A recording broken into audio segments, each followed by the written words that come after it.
کچھ افراد سفر حج پر نکلے. لبیک اللہم لبیک لبیک. ایک مقام پر ان کے قافلے کا ایک آدمی فوت ہو گیا.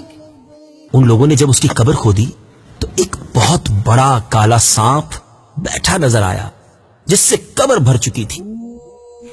اسے چھوڑ کر جب دوسری قبر کھودی اس میں بھی وہی سانپ نظر آیا.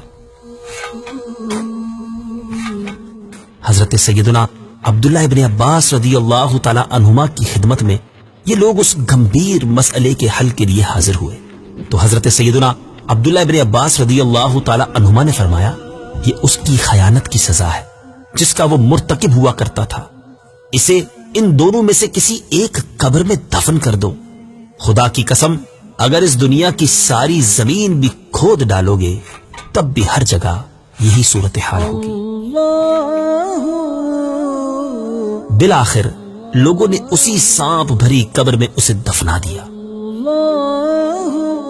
واپس آ کر اس کا سامان اس کے گھر والوں کو دے دیا اور اس کی بیوہ سے اس کے اعمال کے بارے میں دریافت کیا تو اس نے بتایا کہ یہ کھانا بیچتا تھا اور اس میں خیانت کرتا تھا.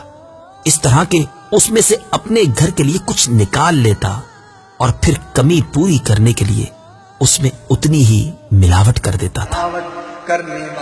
اس واقعے سے کیا وہ افراد درس حاصل نہیں کریں گے جو چند سکوں کی خاطر جو تھوڑے پیسوں کی خاطر چیزوں میں ملاوٹ کرتے ہیں؟ نبی پاک علیہ الصلوۃ والسلام کا فرمان ہے جو دھوکہ دے وہ ہم میں سے نہیں.